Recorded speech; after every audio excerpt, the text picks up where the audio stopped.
Olá, o Salto para o Futuro já está no ar. Hoje, no último programa da série Gestão da Escola, nossos convidados vão falar sobre a gestão democrática na escola e no sistema educacional.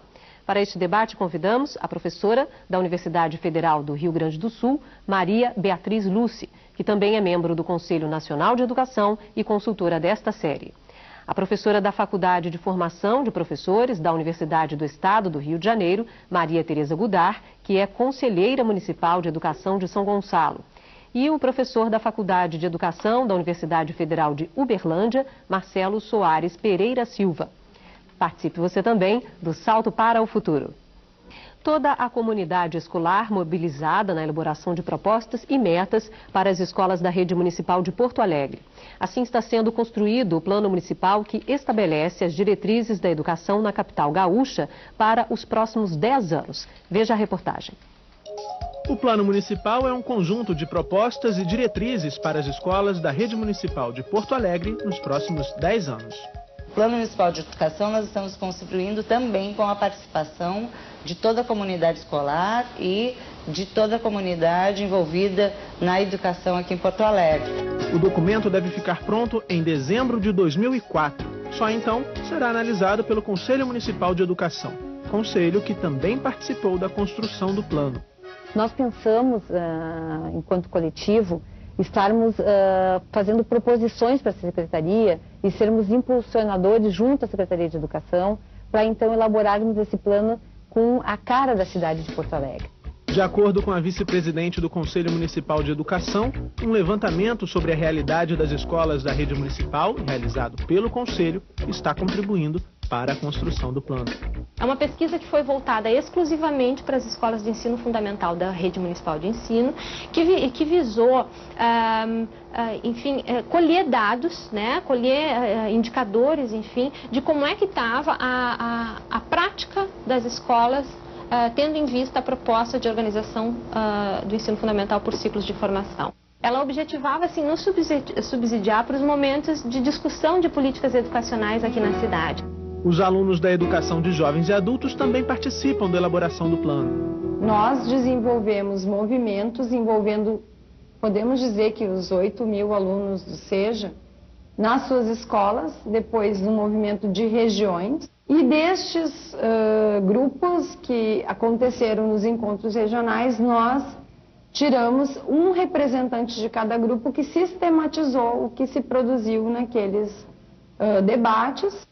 E a partir disso, então, se construiu um documento único dos estudantes, dos alunos do SEJA, com suas proposições para o Plano Municipal de Educação. Depois de analisado e aprovado em votação pelo Conselho Municipal de Educação, o plano será enviado para a Câmara de Vereadores. Tanto no Conselho como na Câmara, o documento pode passar por modificações. Depois de aprovado, o Plano Municipal de Educação se torna uma lei com um objetivo bem definido. Fazer com que a aprendizagem seja revista e qualificada sempre, né? Poder trabalhar com essas crianças de um modo cada vez mais crítico.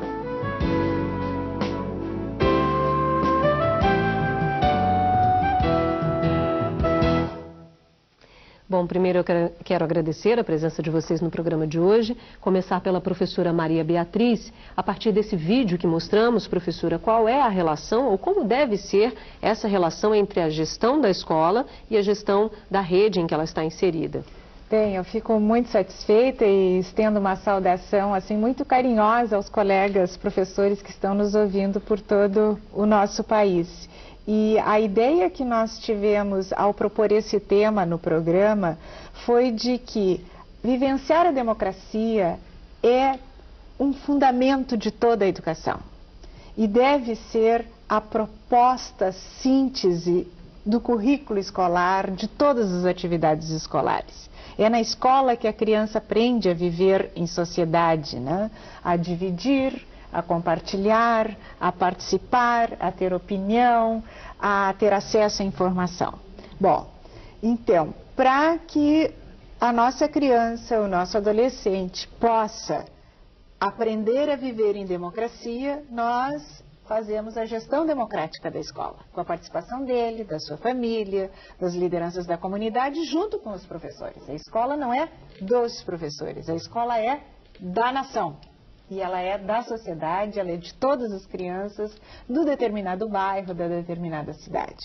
Bem, mas não basta a gestão democrática da escola. Ela é super importante, ela é fundamental, mas a gente precisa também participar mais adiante. Nós temos que participar da definição das políticas de educação da cidade, do Estado e da nação. E a forma como nós podemos consubstanciar, né, e ter uma perspectiva de longo prazo, porque a educação não é alguma coisa que a gente resolve em 1 ano, em 2 anos. Falaste 10 anos, geralmente os nossos planos de educação precisam de 5, de 10 anos. Nós temos uma lei nacional, que é o Plano Nacional de Educação. No momento nós estamos inclusive num período de iniciar uma avaliação, porque o plano data de 2001, né? Por 10 anos, estamos nos aproximando da metade, então estamos avaliando isso. O Conselho Nacional de Educação, por exemplo, está com os conselhos estaduais, municipais de educação, participação mais aberta possível fazendo isso, e vamos adiante tendo planos estaduais de educação, planos municipais. Tá certo. Professora Maria Tereza. Primeiro, falar da minha alegria de estar podendo discutir esse tema super importante, porque eu acredito que a construção de uma cultura democrática não pode prescindir da escola e das relações que a escola pode estabelecer com a comunidade e com o sistema escolar. Como professora e membro do Conselho Municipal de Educação de São Gonçalo, que nesse momento acabou de construir o seu plano municipal de educação, eu entendo que o papel da escola, o papel de um plano, é pensar políticas de longa duração, como falou a professora Beatriz. Pensar um plano que possa negociar os interesses de toda a comunidade envolve a percepção que a gestão democrática não é apenas um elemento da própria escola, envolve uma relação forte com os sistemas escolares. No caso, o município de São Gonçalo vem tentando estabelecer uma política que possa efetivamente incluir não só os atores escolares, mas as comunidades dos bairros, dos 90 bairros de São Gonçalo, os diferentes setores da sociedade gonçalense, entendendo que a questão da educação não é uma questão apenas da Secretaria de Educação ou apenas dos profissionais de educação ou dos estudantes, é uma educação da cidade, é uma questão da cidade. É importante se tornar lei também, né? Porque é uma proposta que a comunidade de educação faz, mas aí os vereadores que são, né, eleitos representantes do povo e têm um poder delegado, né, vão consagrar e vão também dar sua contribuição. Normalmente, né, nós, o povo da educação, fazemos um projeto de lei, submetemos à Câmara de Vereadores, ou no caso do Estado, a Assembleia Legislativa do Estado, no caso do Congresso Nacional, mas aí para se tornar lei tem a contribuição do Poder Legislativo.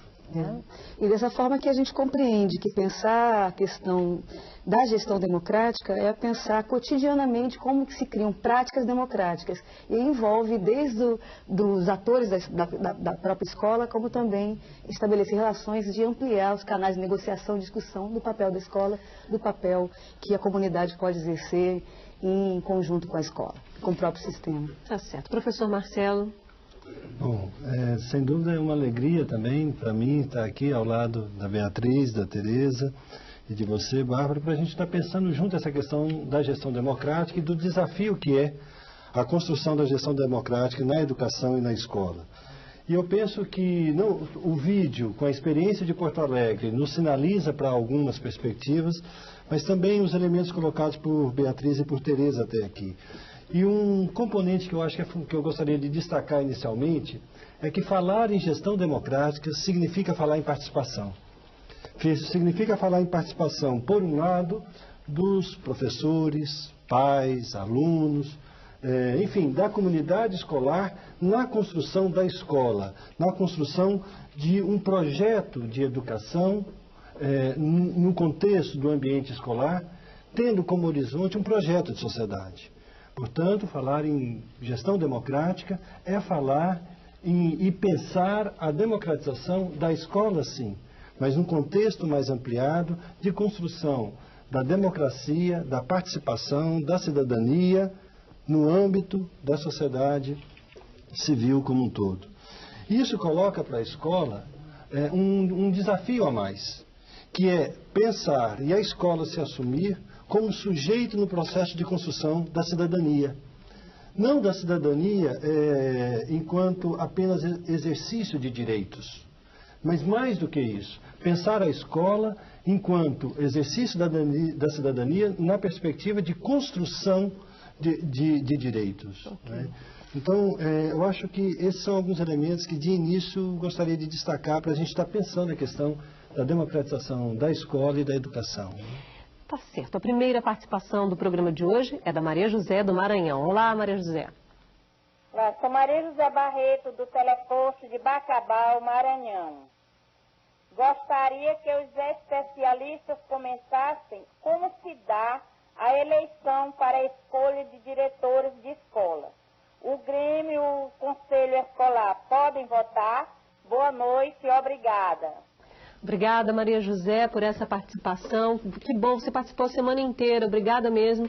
Vale lembrar da próxima série com o Marcos, que é repertório afro-brasileiro. Ele conta com a sua participação também. Essa série inédita, que é na outra semana. Tá bom, Maria José? Excelente pergunta da professora Maria José, porque ela faz a gente a pensar até num balanço de como é que anda essa situação nos diferentes estados brasileiros.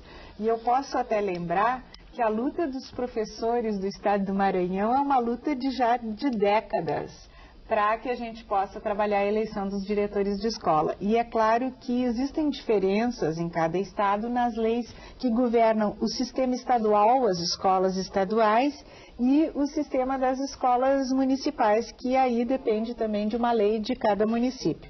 Mas, em geral, Maria José, eu quero te dizer que quando nós falamos em eleição de diretores de escola como uma das formas de democratizar a gestão, mas ela não é a única, nem ela garante uma grande democracia na escola. O conselho escolar, eu acho que é outro elemento muito fundamental. Tanto a escolha de quem vai ser o diretor da escola, ou quem vão ser os membros do conselho escolar, eu defendo, acredito e tenho, assim, 35 anos de magistério, estudando e participando nessas coisas, eu acredito que todos devam participar. Acho que todos os professores, sem dúvida, são eleitores e são elegíveis para uma posição de diretor de escola. É claro que se ele tiver uma preparação, tiver mais experiência, etc., vai ajudar muito para que consiga fazer uma boa gestão. Mas o principal são os valores democráticos que essa pessoa tem. Agora, os pais têm que participar e os estudantes. O Marcelo também tem... E aí, nesse sentido, eu complementaria, além desses aspectos que a Beatriz destaca, a necessidade da gente pensar a questão da eleição para diretor de escola como um espaço de discussão e de reflexão da escola. Pensar, portanto, a eleição como um dos momentos de construção da gestão da escola enquanto criação de espaços de participação, de reflexão coletiva, assim como os conselhos escolares, assim como a organização estudantil no interior da escola. Tá certo. O orçamento da escola, bem compartilhado, né? Bem discutido. Okay. Vamos ouvir agora o James. O James do Tocantins já está aguardando a gente. Oi, James. Olá, Bárbara. Sou o professor James Aguiar Araújo. Falo do teleposto da Escola Estadual Bartolomeu Bueno da Silva, em Carmolândia, Tocantins. Queria mandar um grande abraço para todos os cursistas da Regional de Araguaína. Gostaria de saber dos professores convidados se os mesmos acreditam na implantação a curto prazo de gestões democráticas do sistema de ensino no país, diante dessa atual interferência negativa dos líderes políticos na tomada de decisões dos gestores. Terá a educação tal autonomia? Boa noite e até a próxima série. Até a próxima, James. Obrigada por essa participação. Você também esteve com a gente todos os dias aqui no Salto. Obrigada. Professora Maria Tereza. A sua questão, James, ela é super importante, né? Porque quando se discute a problemática da gestão democrática na escola, é necessário pensar o tempo inteiro como que o sistema escolar e a própria sociedade se organiza para garantir esses valores democráticos, como falou o Marcelo. Eu entendo que a própria eleição para diretor pode ser um dispositivo de grandes lutas que teremos que travar, que travaremos todos os dias para pensar como que a escola pode se abrir para poder, de certa forma, desenvolver né, essa organização nos quais os valores da democrática, a própria questão da cidadania possa ser repensada. Em São Gonçalo, o próprio Plano Municipal de Educação, de certa forma, vem tentando discutir e aprofundar essa questão, quando coloca que nos próximos 2 anos é necessário criar dispositivos legais para que os dirigentes escolares sejam eleitos. Que interessante. Agora Mas eu queria te fazer uma pergunta. Como é que se constitui um conselho municipal? Quer dizer, há uma interferência, pode haver uma interferência do próprio político, do prefeito, do governador ou da governadora, que esteja atuando nessa rede? Ou isso pode também atrapalhar o processo? Como pergunta o James? Essa questão é muito importante. O Conselho Municipal é um órgão que é construído a partir de instâncias da sociedade civil do município, que reúne tanto representantes da Secretaria, do Poder Legal, do Poder Constituído, das universidades. E o Conselho tem a função também de consultiva, deliberativa e propositiva. Mas ele submete esse plano municipal, enfim, todo o seu trabalho, à Câmara de Vereadores e o próprio prefeito. Então, ele fica também à mercê das negociações e das pactuações que são feitas. É necessário o tempo inteiro uma vigilância da sociedade, em termos gerais, para não só acompanhar esse plano, o tempo inteiro podendo tecer uma forma de intervenção do jeito que esse plano é conduzido. Né? O Ministério Público pode atuar junto com o Conselho, por exemplo? O Ministério Público pode e deve atuar junto com o Conselho. Muito bom. Tá certo. Eu sei que você quer comentar, professor, mas eu vou pedir um minutinho, que a gente tem uma pergunta já com a Mônica ali aguardando. Vamos lá, Mônica. A pergunta vem dos professores do Colégio Estadual Caique, em Palmas, Tocantins. Eles perguntam como viabilizar uma gestão democrática para a obtenção de uma educação de qualidade. E aí, professor Marcelo, se eu gostaria de complementar, fique à vontade também, porque acho que a questão complementa também essa discussão, né? Com certeza, porque pensar uma gestão democrática na direção de uma educação de qualidade implica em a gente pensar, primeiro, de que qualidade que a gente fala, não é? E aí, nesse sentido, se a gente está trabalhando com a ideia de gestão democrática, eu acho que é importante a gente trabalhar com a ideia de uma educação de qualidade enquanto aquela educação que contribui para a construção de uma nova ordem social. Eu acho que é preciso, para que a gente avance efetivamente na democratização da educação e da escola, é preciso que a gente volte a ter coragem de dizer que a gente entende por uma escola de qualidade, uma escola que se compromete com a construção de uma sociedade mais justa, mais igualitária. E aí, nesse sentido, a perspectiva de uma organização política dos professores, de alunos, no interior da escola, mas também na articulação com a sociedade civil ampliada, ela é fundamental quando a gente pensa a democratização da escola no contexto de democratização da gestão da educação mais ampliada, não é? É muito curioso o senhor comentar isso, porque ontem foi exatamente o ponto que foi muito batido aqui, o que se fala, o que se entende por educação de qualidade, é preciso discutir o que é qualidade dentro das escolas. E aí, professora Maria Beatriz, a senhora gostaria de comentar também, né? Que eu queria fazer uma observação pelas expressões que foram usadas e nos dão essa oportunidade de dizer. Quando a gente diz assim, com a interferência de líderes políticos nas decisões sobre a escola, ora, a participação dos vereadores, do prefeito que é eleito e das lideranças políticas, sejam comunitárias, seja da associação de bairro, seja do sindicato, seja dos movimentos sociais mais variados, ou dos líderes políticos eleitos, eu acho que, em princípio, nós temos que ver que ela é sempre muito positiva. O trágico é quando eles não se envolvem com a discussão da política educacional. Mas o medo dele foi uma política clientelista, né? Quando há uma política clientelista dentro dessa rede. Quando a pessoa quer fazer para que não ocorram mudanças, que não se alternem poderes, para que privilégios para poucos, né, sejam preservados. Então, nós temos que cuidar muito, inclusive para não passar para os nossos alunos, para a próxima geração, essa ideia de que a participação dos políticos, digamos, é indevida. Mas essa é a grande receita Agora, do professor, professora. Exatamente. Quem nós elegemos? Que tipo de política? E quem nós elegemos? Beatriz, acho que é importante essa questão que você coloca, né? Que, de certa forma, uma das, vamos dizer assim, utopias da escola é buscar essa responsabilidade sobre o próprio trabalho que a escola faz. O trabalho da escola é um trabalho político. Trabalho político em outro sentido. Então, a questão da participação ela é sempre bem-vinda. Mas, ao mesmo tempo, é necessário pensar as formas de participação. Quais são os interesses? Que, de certa forma, o que nós observamos é muitas vezes interesses privados em detrimento de interesses públicos.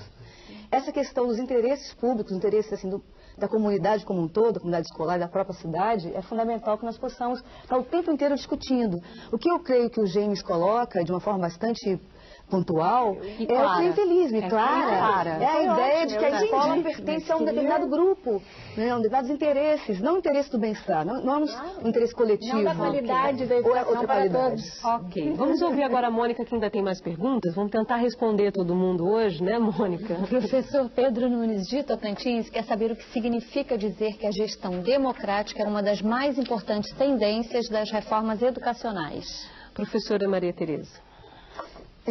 A questão da gestão democrática, Pedro, eu acho que é um grande desafio. À medida que, historicamente, a gente tem que conhecer um pouco os valores que fundamentam a nossa sociedade. Pensar que a sociedade tem como base um profundo autoritarismo, profunda dificuldade, né, de relacionamento com a diferença, de dificuldade de compreender e negociar os próprios valores, é importante pensar que a gestão democrática ela é um dispositivo fundamental para pensar essa qualidade de educação que todos perseguimos. Eu creio que quando nós pensamos a escola com os pequenos, na educação infantil, a escola de nível fundamental, quando nós vimos a experiência de Porto Alegre, no próprio vídeo, onde que a própria questão da escola se torna um interesse de todo mundo. Os interesses da escola se tornam interesses coletivos. Isso é fundamental, pensar essa questão como propriedade, não da escola, mas de toda a sociedade. Tá certo. No próximo bloco vamos saber o que é e como funciona o orçamento participativo da educação em Porto Alegre. Até já. Representantes de pais, de alunos, de professores e de funcionários discutem como serão empregados os recursos financeiros destinados à escola. Essa é uma realidade que faz parte do cotidiano da rede de ensino de Porto Alegre. Esses representantes, delegados da comunidade escolar, se reúnem para decidir como utilizar a verba da Secretaria Municipal de Educação, destinada às escolas da cidade. Veja a reportagem. Durante o ano, as escolas planejam e estabelecem metas para a utilização dos recursos financeiros numa perspectiva também de planejamento futuro. São muitas reuniões em que se discute o orçamento participativo da educação. O orçamento participativo da Escola Cidadã, da Rede Municipal de Ensino, é uma forma que se encontrou de poder enxergar, as escolas poderem estar participando não só da distribuição de recurso financeiro, mas muito mais do que isso, poder estar participando e trabalhando coletivamente em projetos. Projetos que utilizam os recursos do orçamento participativo e que também são avaliados em reuniões como essa. Os delegados que se reúnem para deliberar as decisões apresentam as demandas das comunidades escolares. E as nossas metas, até por isso que eu estou aqui, é para a melhoria das crianças, né? No planejamento deste ano aí, fazer oficinas. Mas assim, é nessa parte das oficinas que os pais pediram prioridade, né? Que eles gostaram muito, as experiências que a gente teve foram boas e gostaria que continuasse. A gente também queria aumentar para a dança, que eles pedem, e língua estrangeira. Então, assim, conforme vão surgindo as necessidades, né, a gente vai tentando resolver, né, contemplando sempre o aluno e conta com essa verba a mais que vem, que é para poder comprar o que for de caráter financeiro, né. Na reunião registrada pela nossa equipe, os delegados das escolas da região do centro de Porto Alegre definiram como seriam os projetos. De acordo com o regimento, são 4 opções de projeto. Coletivos, que atendam às demandas prioritárias de todas as escolas da região, parciais, do qual participam apenas algumas escolas, ou ainda projetos individuais. E caso não haja projetos interessantes, os delegados podem optar por não realizá-los, pois todo o contexto é democrático, em que se priorizam participação e autonomia. 8 escolas da rede pública municipal de ensino daqui do centro de Porto Alegre decidiram realizar no ano que vem um projeto comum que reúne a realização de oficinas culturais e a conscientização ambiental. Para financiar esse projeto, as escolas vão dividir R$ 32.200, recursos do orçamento participativo da educação. Ao todo, para o ano de 2005, R$ 400 mil estarão disponíveis para as 92 escolas que participam do orçamento da educação de Porto Alegre. O que é isso? Isso é democracia. É cada um dizer o que pensa, sem ofender a ninguém, né? E escolher o que vai ser melhor para o conjunto dessas pessoas. Eu sempre digo assim, ó, que certamente essa geração de alunos, eles serão diferentes da nossa geração, né? Porque nós não tivemos essa cultura de participação, né? Então muitas vezes a gente não assume a nossa posição de cidadão, né? Porque a gente não tem essa cultura.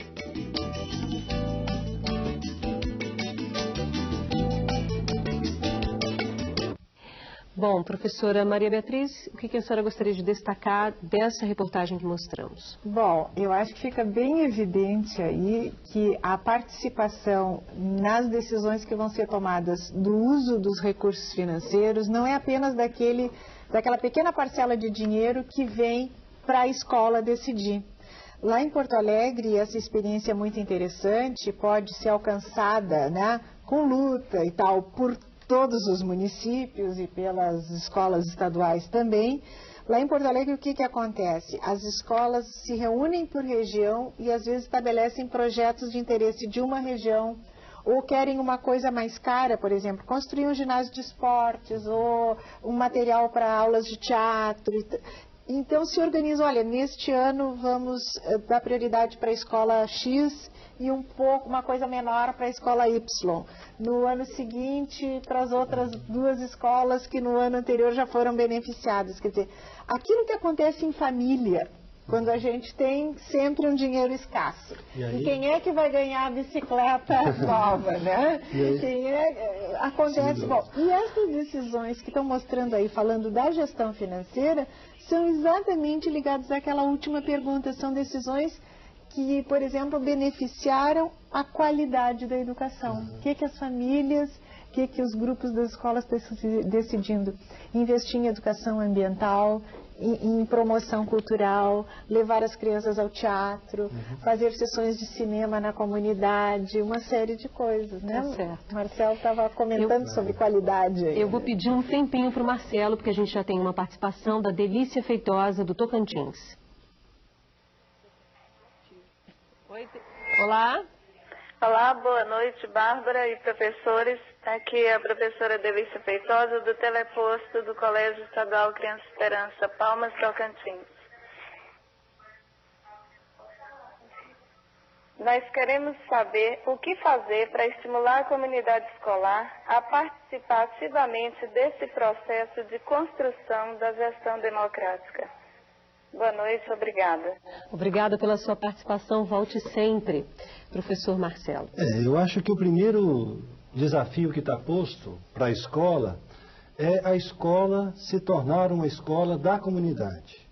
Para isso é fundamental que a escola dialogue mais intensamente do diálogo que já existe, ela aprofundar esse diálogo e essa interlocução com a comunidade. Acho que a experiência de Porto Alegre também nos dá uma outra pista interessante, que é construir a cultura da participação. Não é? A depoente, na entrevista que ouvimos ainda há pouco, no vídeo que vimos ainda há pouco, ela ressalta isso, né? Que essa geração de alunos que tem vivido essa experiência na educação de Porto Alegre vai ser uma geração diferente, porque é uma geração que está tendo a oportunidade de viver essa cultura da participação. Então, acho que esse é um horizonte importante da gente ter na escola, essa dimensão de processos participativos como um eixo e, ao lado disso, a dimensão do trabalho coletivo, né? Trazendo paz. Se você me permite, essa questão assim, da participação, como a gente vem conversando, não é uma questão natural. Essa cultura participativa na qual você se refere, ela precisa não só de discursos estruturados, como materiais, documentos, mas práticas efetivas, né? Como assim? Como, por exemplo, essa do vídeo que nós vimos, a decisão do orçamento, porque é fundamental pensar que... Mas, desculpe interrompê-la, professora. Eu acho que a grande dúvida, o grande desejo, anseio dos professores é: eu quero que essa comunidade participe. Isso a gente ouviu ao longo da série inteira aqui. É difícil chamar. Como eu chamo a comunidade? Existe, você tem experiência prática disso? Como é que isso é feito? Temos algumas experiências. Eu acho que é um componente, por exemplo, que a maioria das escolas discutem pouco com a comunidade. As coisas importantes. As coisas importantes. Por exemplo, orçamento da escola. Não quer abrir, geralmente não gosta de abrir. E o próprio projeto pedagógico da escola. O projeto pedagógico da escola. O que vamos ensinar para as nossas crianças? Qual é o horário das aulas? Se a gente vai para o cotidiano da escola, isso não é coisa simples. E a Denísia, o Pedro Nunes, que estão lá no chão da escola, sabem disso. Mas é preciso, como a Tereza comentava, é preciso que a gente busque processos participativos naquilo que é vital da escola. O que é vital da escola? É o seu projeto pedagógico, é a organização didática, é o processo de avaliação, é a questão do dinheiro da escola. E para essa cultura precisa começar, não adianta dizer que vamos esperar um tempo melhor para isso. E aí, dentro de cada realidade, com as peculiaridades de cada região, a gente vai descobrindo os passos. Tá certo. A Mônica tem outras perguntas. A cursista Ana Cristina Soares, do Espírito Santo, pergunta como a constituição de uma gestão democrática se associa ao conceito de cidadania. Professora Maria Beatriz?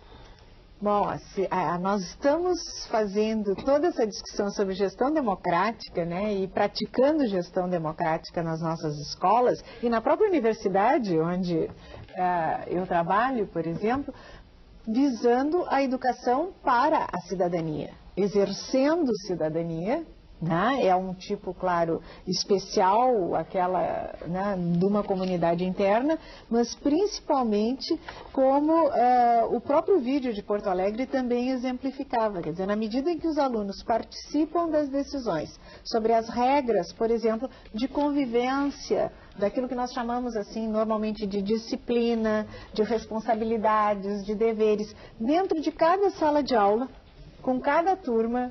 Depois, as regras, as decisões sobre o que fazer, quando fazer, como fazer na escola, e a decisão, por exemplo, sobre o orçamento participativo do recurso financeiro das escolas de Porto Alegre, tudo isso educa cidadãos para participarem das eleições como cidadãos, do orçamento participativo sobre os investimentos todos da cidade, que é uma prática de Porto Alegre já consagrada, de participar no mundo do trabalho. Ele vai ser um trabalhador diferente. Agora a senhora fala num município em que a gente sabe que tem uma cultura de participação. Construída a duras penas e não perfeita. Agora a senhora acredita que possa existir uma escola com gestão democrática dentro de uma rede autoritária, por exemplo? Uma rede Eu me arriscaria a dizer que, e aí, Bárbara, a sua questão nos remete a pensar que o construir a gestão democrática da escola nos leva necessariamente a começar a pensar a democratização dos nossos sistemas de ensino. Daí a importância de nós, educadores, das instituições educativas de cada rede de ensino, participarem de forma ativa na construção dos planos municipais de educação, na definição dos conselhos municipais de educação. Isso é construir a cidadania no processo de construção da gestão democrática da educação e da escola. A gente vai para a participação agora da Andrelina, do Espírito Santo. Olá, Andrelina. Meu nome é Andrelina, sou telecursista da Escola Araribóia, Pancas, Espírito Santo. A pergunta é: por que há uma distância entre a tomada de decisão do sistema de ensino e a realidade de autonomia da escola pública? Boa noite e obrigada. Obrigada, Andrelina, por essa participação. Vocês do Espírito Santo, bom ouvir vocês aqui no Salto. Professora Maria Tereza. Andrelina, essa questão do distanciamento entre as decisões do sistema educacional e e a própria escola, e a autonomia da escola, me parece que tem raízes muito profundas, né? Primeiro que essa questão de pensar as redes, né, como de uma forma autoritária e as decisões serem tomadas de cima para baixo, tem a ver com a própria forma de que como o sistema brasileiro e a própria sociedade se organiza. Agora, essa questão da autonomia da escola cada vez mais se torna uma tendência, de uma forma que ela não é uma forma natural que se coloca, né? Há todo um movimento feito que tem uma história de luta de professores no chão da escola, de pais, de estudantes e também de gestores escolares que vêm buscando realizar essa questão da autonomia de uma forma de que não se haja tanto distanciamento entre as decisões do sistema e as decisões no chão da escola, né? E aí, eu acho que um outro aspecto que a pergunta da Andrelina nos possibilita, inclusive, retomar, que é a questão dos políticos, que debatíamos ainda há pouco, não é? Sobre essa questão da participação dos políticos, porque nós temos que ter clareza que, sem dúvida, se nós avançamos muito no que se refere à construção da democracia e dos espaços democráticos da nossa sociedade, ainda temos muito por avançar no sentido de superarmos práticas autoritárias, centralizadoras, clientelistas, hierárquicas, né? E aí a ruptura disso é que vai ajudar a gente a diminuir essa distância entre as diretrizes do sistema e a autonomia, o exercício da autonomia da escola. Tá certo. A gente vai voltar para a Mônica. Eu queria pedir só um minutinho, porque a gente ainda tem muitas perguntas. Vamos tentar responder esses professores o máximo. A gente vai tentar. Vamos lá, Mônica. A Cisene de Anápolis, em Goiás, diz que o sistema de ensino tem melhorado muito com relação à livre expressão dos alunos, mas ainda tem muito a evoluir com relação à democratização da escola como um todo, pois os professores, alunos e pais ainda não participam das decisões da escola, ficando sob responsabilidade do gestor. Ela pede para vocês apontarem caminhos para uma possível democratização da escola. Pois é, viu, professora Maria Beatriz? Essa é uma questão que circulou todos os dias, em todos os programas, né? É uma questão que se repete, é uma dúvida, é um anseio desse professor que está na escola, como disse o professor Marcelo, que está no chão, está lá. Eu sou daquelas pessoas que acredito que a gente tem que começar a praticar democracia em toda parte. E sempre que possível, de todos os lados, de todas as formas. Então, o que eu queria dizer assim? Tem que incrementar a democracia na sala de aula. Quer dizer, como é que eu vou ter participação dos alunos nas decisões da escola se eles não discutem com a professora, com os professores, os seus interesses, as suas necessidades, né? E a professora também não propõe, não discute, não propõe alternativas, por exemplo, de atividades, alternativas de qual é o texto que eles vão ler, alternativas sobre o passeio que vão fazer, o dia e como vão fazer a avaliação. Quer dizer, as decisões, mesmo pedagógicas, podem ser discutidas. E o professor vai ter argumentos, claro, da sua especialidade. Na escola, nós vamos discutir a organização, quem fica em qual sala, os horários, as regras do recreio. Vamos usar a escola no fim de semana, quem cuida, né, que sanções vai ter quem não cuidar, o uso dos banheiros na escola, quer dizer, há mil coisas, a merenda, né, a escolha do cardápio. Tá certo. Tá? Começa por aí. Mas não precisa... Também pode vir lá da secretaria e dizer, escolas, vamos decidir como nós vamos fazer tal coisa. Vamos ouvir agora a participação da professora Maria Raimunda. Olá. Boa noite. Meu nome é Maria Raimunda, cursista do teleposto da Escola Estadual José Alves de Assis, em Casiara, Tocantins. O termo gestão democrática já compreendemos a comunidade como um todo. Portanto, em nosso município sentimos uma grande dificuldade do envolvimento de todos.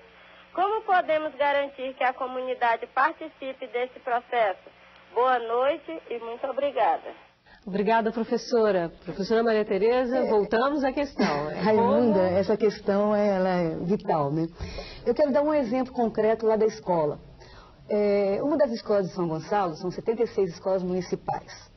Ela resolveu, contrariando o regulamento da merenda escolar, adotar garfo e faca na merenda das crianças, no refeitório.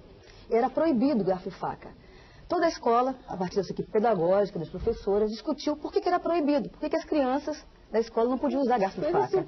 E fez um projeto garfo e faca. E hoje, 2004, não só a escola Nicanor Ferreira Nunes, do bairro Jardim Catarina, que é um dos maiores bolsões de pobreza da América Latina, todas as crianças comem de garfo e faca, com copo de vidro, com prato de vidro, mas toda a rede instituiu garfo e faca para a rede, a partir do movimento da escola. Ela não come em casa, forma, ela em casa não come de outra maneira. Com certeza, com certeza. Essa ideia de uma forma muito abstrata sobre participação, é necessário que a gente compreenda que, por exemplo, o Brasil são 26 redes estaduais, são mais de 5.000 redes municipais. São Gonçalo, por exemplo, são 76 escolas, cada escola é uma escola. Então, essa ideia também de como pensar a universalização de uma gestão democrática, ela é um desafio todo dia, ele é cotidiano esse desafio. Quando cada um de nós, né, discute, como a Beatriz colocou, o horário escolar, a questão das festas do calendário festivo, a questão do orçamento, que é fundamental. São Gonçalo ainda tem uma forma bastante autoritária de pensar o orçamento. As escolas não têm autonomia para pensar de que forma vão gastar o seu dinheiro. Então, Raimunda, eu queria dizer que essa questão da gestão, ela envolve um trabalho lá todo dia, enfrentando as nossas... que o inferno não são os outros, né? Queria dizer que o inferno não são os outros. Bom, vamos à participação então agora da Márcia, de Goiás. Olá, Márcia. Boa noite, meu nome é Márcia, sou orientadora de aprendizagem, falo do Teleposto de Goiânia, Goiás. Entendemos que o sistema educacional, em contrapartida com nossa história política, conforme diz o boletim da série, página 29, onde relata que nos finais dos anos 70, ao longo dos anos 80, buscou uma institucionalidade democrática e assim ainda o faz. No entanto, deve a escola efetivar uma gestão como tal. Porém, sabemos que este processo requer tempo para encontros do corpo docente, discente, enfim, de toda a comunidade escolar, onde haja avaliação, planejamento e formação da equipe.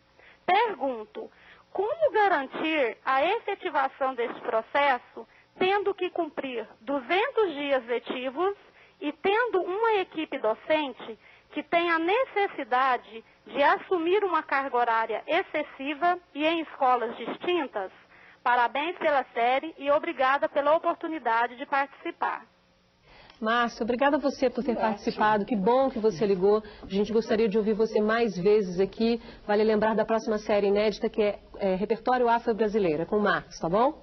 Professor Marcelo. Interessante, Márcia. Você toca num aspecto que lá na experiência de Uberlândia, no estudo que a gente estava fazendo lá sobre o processo de construção do projeto político-pedagógico da rede, a maior dificuldade manifestada pelos professores da rede municipal de Uberlândia nesse processo foi a falta de tempo para o encontro, para o estudo, para a discussão coletiva. Por quê? Porque o regime de trabalho dos professores, na maioria dos sistemas de ensino, é por hora-aula. Define-se a carga horária de trabalho do professor como se o professor fosse simplesmente um dador de aula. Ou então, um vendedor baratinho, na maioria das vezes, né, da aula que ele ministra. Portanto, eu acho que a questão que a Márcia coloca nos possibilita, inclusive, complementar o que a Maria Raimunda perguntava ainda há pouco, sobre por onde podemos caminhar. Acho que Tereza deu algumas pistas. No cotidiano da escola, a gente precisa estar procurando, dentro da realidade de cada uma das nossas escolas, aquilo que é fundamental para a escola e que, portanto, nisso é fundamental a participação da comunidade. Ponto 1. Ponto 2. Nós temos que avançar na luta para que o nosso trabalho docente seja percebido também nos planos de carreira, para além do ato de ministrar aula, para além do ato de planejar a aula, mas para além do ato de avaliar a aula, mas o trabalho do professor como aquele trabalho que relaciona-se também com pensar a escola, com pensar além da aula e da sala de aula, mas também a relação da escola com a comunidade e o professor nesse processo. Tá certo. A gente volta novamente com a Mônica. A cursista Rosinei, do SESC de Paranavaí, quer saber se a proposta de gestão democrática do sistema educacional está sendo abordada apenas no ensino fundamental e médio ou atinge também as universidades.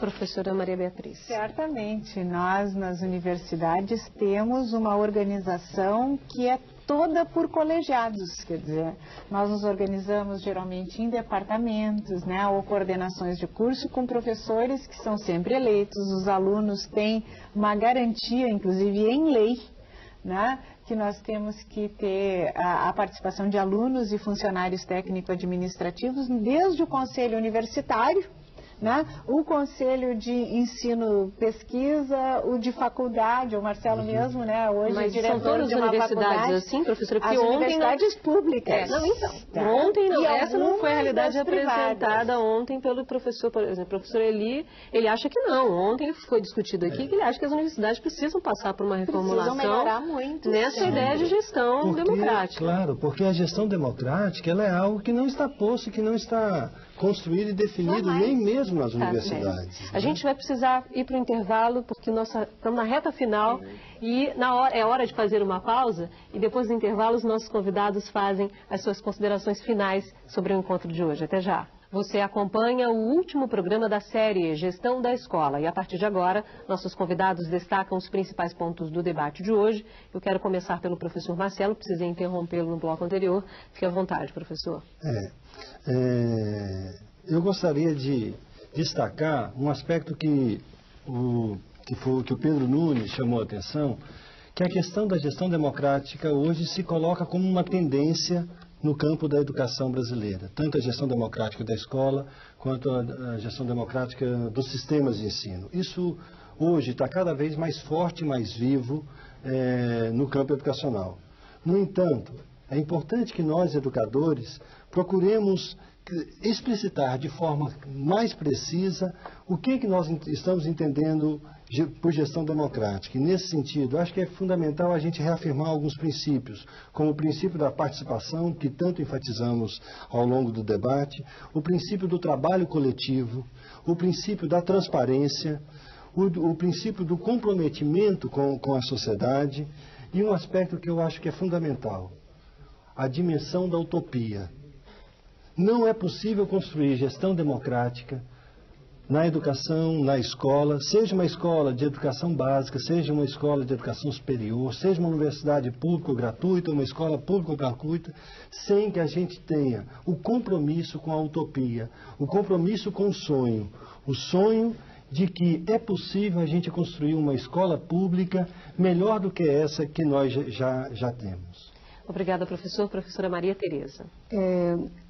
Eu creio que as perguntas das professoras e professores e o próprio debate nosso aqui colocam uma questão importantíssima, que a gestão democrática, a própria democratização da escola e da sociedade é um exercício que se faz no cotidiano, que se faz também como projetos de longa duração, projetos que, a partir dos próprios princípios que o Marcelo colocou,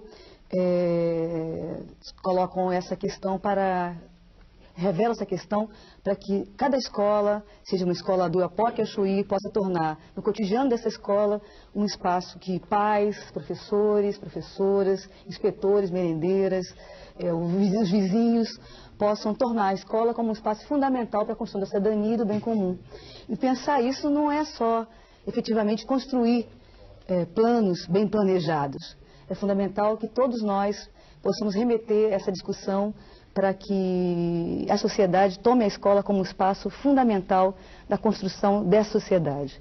Eu acho que isso hoje, no momento em que quase toda a sociedade brasileira está na escola, de certa forma, buscando a universalização da escola, é fundamental pensar que essa escola é uma escola que necessariamente precisa atender os interesses de todos. Os interesses de todos implica uma negociação permanente desses sonhos, dessas utopias e de um fazer coletivo. Obrigada, professora Maria Tereza. Professora Maria Beatriz, seus destaques. Bom, com prazer. Eu queria, assim, para finalizar, chamar a atenção que o nosso compromisso maior de vida como educadores é educar para a democracia, educar em democracia, educar na democracia. E para isso é preciso que todos e cada um de nós abra mão de poderes que tem. Todos nós temos nossos micropoderes, maiores e menores. Dialogar, negociar, dar transparência das informações, né? Chamar o outro para reunião, mas deixá-lo decidir com informação, né? Para responder aquela pergunta, como é que a gente faz para envolver a comunidade? Ora, só tem um jeito, é fazer com que eles se sintam participantes, que vale a pena vir para a reunião. A reunião não é só para receber informação, né? É para tomar decisão, é para dar opinião e assim por diante. Então eu queria, assim, finalmente fazer um apelo no sentido das nossas práticas, dos nossos compromissos. Quer dizer, um apelo para todos nós. Ao prefeito, ao governador, aos secretários de educação, que confiem que as escolas com as comunidades sabem tomar boas decisões. Que os professores, e nós também, precisamos assumir nossas responsabilidades para uma educação de qualidade. Nós falávamos de planos municipais, planos estaduais e o Plano Nacional de Educação, para a qualidade do ensino, com metas que os professores são muito responsáveis também. Tá certo. Obrigada, professora. Bom, chegamos ao final da série Gestão da Escola. Eu quero agradecer as presenças da consultora desta série, Maria Beatriz Luce, que é professora da Universidade Federal do Rio Grande do Sul e membro do Conselho Nacional de Educação. Da Maria Tereza Godard, professora da Faculdade de Formação de Professores da Universidade do Estado do Rio de Janeiro e conselheira municipal de Educação de São Gonçalo. E do Marcelo Soares Pereira Silva, professor da Faculdade de Educação da Universidade Federal de Uberlândia. Lembre-se, além das avaliações, você também pode sugerir os assuntos das próximas séries por carta para a Caixa Postal, para a nossa Caixa Postal. 50050 CEP 20 062-970 ou pelo nosso site www.redebrasil.tv.br/salto. E não deixe também de relatar as experiências bem-sucedidas da sua escola. A gente aguarda a sua colaboração. Eu espero por você na próxima série. Até lá!